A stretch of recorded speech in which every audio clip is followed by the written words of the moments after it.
বিসমিল্লাহির রহমানির রহিম। স্বাধীনতার 53 বছর। প্রিয় সাংবাদিক বন্ধুরা, এই স্বাধীনতার 53 বছর সময়ে দাঁড়িয়ে আমাদেরকে পেশার নিরাপত্তা চাইতে হচ্ছে, আমাদেরকে সুরক্ষা চাইতে হচ্ছে, আমাদেরকে নিরাপত্তার জন্য সরকারের কাছে দাবি করতে হচ্ছে। সাংবাদিক সহযোদ্ধা বন্ধুগণ, আপনারা জানেন আজকের আমাদের যে বিক্ষোভ সমাবেশ, এই বিক্ষোভ সমাবেশটি মিরপুরের তরুণ সাংবাদিক, বাংলা টিভির রিপোর্টার প্রান্ত পারভেজকে এখানকার একটি উচ্ছৃঙ্খল গ্রুপ তাকে তার উপর হামলা করে তার বিরুদ্ধে মিথ্যা মামলা দিয়ে আরেকটি গ্রুপকে কাজে লাগিয়ে তার সন্তানদেরকে গুম করার হুমকি দেওয়া হচ্ছে, যেটি আপনারা ইতিমধ্যে বিভিন্ন যোগাযোগ মাধ্যমে আপনারা শুনতে পেরেছেন। ওই গ্রুপটি 1 সপ্তাহের আলটিমেটাম দিয়েছে প্রান্ত পারভেজ এবং তার সন্তানদেরকে তুলে নেওয়া হবে, অর্থাৎ গুম করা হবে। প্রিয় বন্ধুরা, এরকম দেশে প্রতিনিয়ত সাংবাদিকদের উপর মিথ্যা মামলা, হামলা, হুমকির ঘটনা অব্যাহতভাবে চলে আসছে। স্বাধীনতার এই 53 বছরে দেশে 39 জন সাংবাদিক হত্যার শিকার হয়েছেন। হাতে গোনা 4-5 জন সাংবাদিক হত্যার বিচার হলেও বাকি সাংবাদিক হত্যার বিচার হয়নি। আপনারা যদি খেয়াল করেন, সাগর রুনির হত্যার ঘটনা 109 বার তদন্ত প্রতিবেদনের তারিখ পিছিয়েছে। এটা কি করে সম্ভব? একজন রিকশাওয়ালা যদি হত্যার শিকার হয়, একজন পথচারী যদি হত্যার শিকার হয়, একজন দিনমজুর হত্যার শিকার হলেও কিন্তু 3-6 মাসের বেশি কিন্তু এই হত্যার তদন্ত, হত্যার ঘটনা কারণ উদ্ঘাটনে কিন্তু সময় লাগার কথা নয়, কিন্তু সেখানে 109 বার কিন্তু পিছিয়েছে তদন্ত প্রতিবেদন দাখিলের সময়। অর্থাৎ এই রাষ্ট্র এবং এই রাষ্ট্রের সাথে কিছু চক্র, যারা রাষ্ট্রবিরোধী এবং সরকার বিরোধী, সরকারকে তারা প্রশ্নবিদ্ধ করার জন্য এই সাংবাদিকদের নিয়ে সবসময় ছিনিমিনি খেলছে। সাংবাদিকদেরকে তারা যেভাবে পারে সেভাবে তাদেরকে নিয়ে খেলছে। অর্থাৎ এই সাগর রুনির ঘটনায় 109 বার তদন্ত প্রতিবেদন পেছনের কারণ কি? এরকম বাংলাদেশের আনাচে কানাচে যত সাংবাদিক হত্যার শিকার হন কিংবা হামলা মামলা শিকার হন, সেই সব ক্ষেত্রে আমাদের রাষ্ট্রীয় প্রশাসনগুলো অত্যন্ত নীরব ভূমিকায় থাকেন। তারা ভিন্ন পথে হাঁটেন যাতে করে সাংবাদিকরা ন্যায্য বিচার থেকে, বিচার প্রাপ্তিতে তারা সুযোগ না পান। ন্যায় বিচার পাওয়ার সুযোগ থেকে তারা লাঞ্ছিত করে দেন এই তদন্তের নামে একটি অজুহাত দেখিয়ে।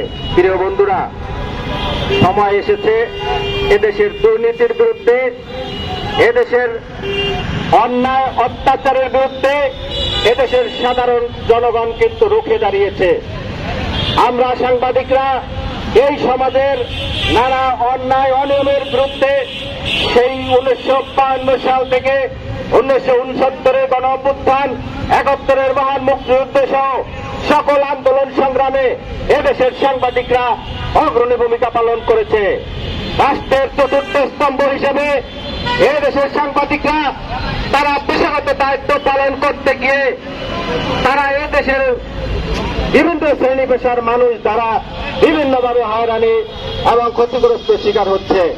প্রিয় বন্ধুরা, আমরা সরকারের কাছে দাবি জানিয়েছি এই রাষ্ট্রকে টিকিয়ে রাখতে, এই রাষ্ট্রকে দুর্নীতিগ্রস্ত মানুষের কবল থেকে রক্ষা করার জন্য, এদেশের রাষ্ট্রীয় সম্পদকে রক্ষা করার জন্য সাংবাদিকদেরকে সুরক্ষা দিতে হবে। সাংবাদিকদেরকে যদি সুরক্ষা প্রদান করা না হয়, এই সমাজ থেকে আপনারা অতি সম্প্রতি দেখেছেন যে একজন পিয়ন চাপরাশির হাজার হাজার কোটি টাকা এই রাষ্ট্রে বিভিন্ন পদে চাকরি করে তারা কিন্তু এই রাষ্ট্রের কাছ থেকে হাজার হাজার কোটি টাকা আত্মসাৎ করেছে, বিদেশে পাচার করেছে।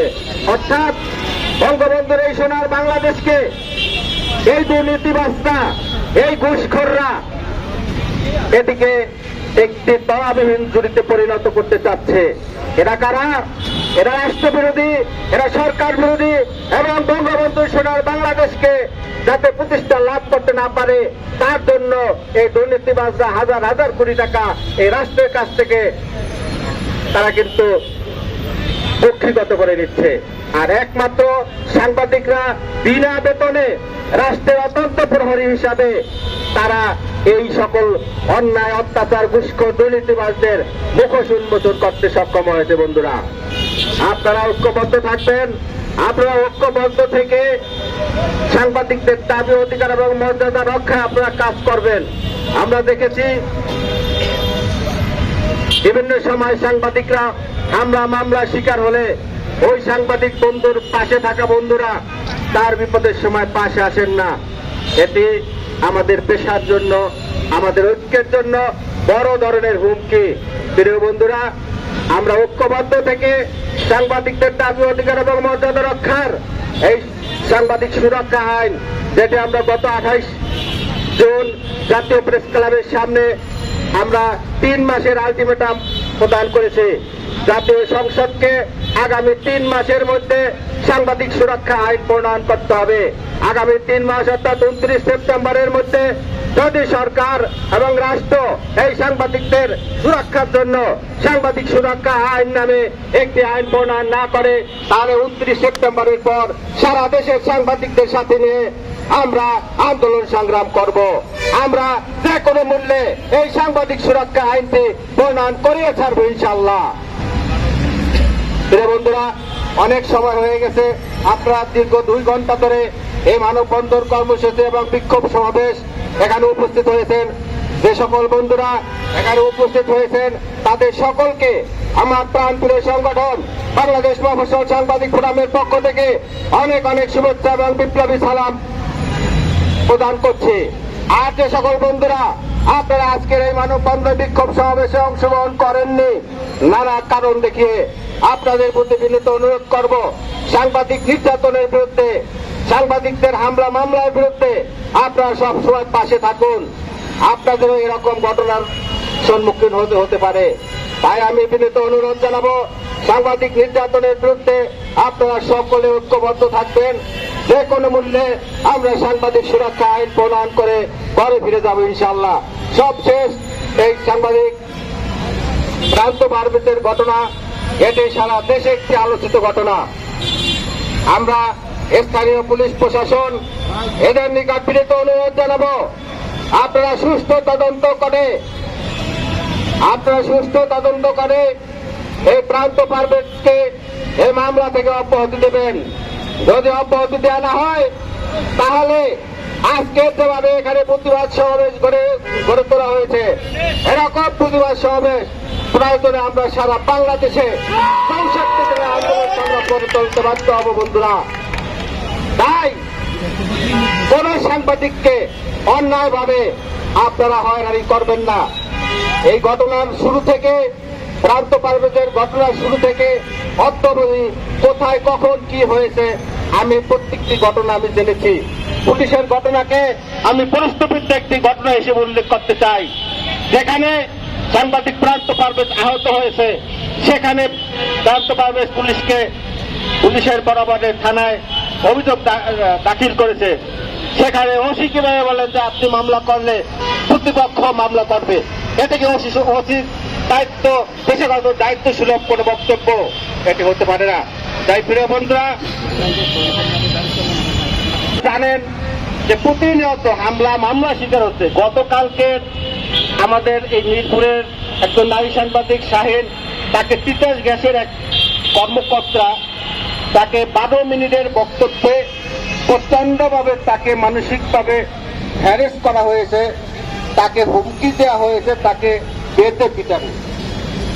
তো এই যে ঘটনাটি, এরকম প্রতিনিয়ত সাংবাদিকরা মামলা শিকার হচ্ছে, লাঞ্ছিত হচ্ছে, হয়রানি হচ্ছে। আমরা এই সকল হয়রানি মুক্ত থেকে আমাদের পেশাগত দায়িত্ব পালন করতে চাই। তাই সকলকে আবারও অভিনন্দন জানিয়ে আমি আমার বক্তব্য শেষ করছি। সকলকে বাংলাদেশ মফস্বল সাংবাদিক ফোরামের পক্ষ থেকে কৃতজ্ঞতা প্রকাশ করছি।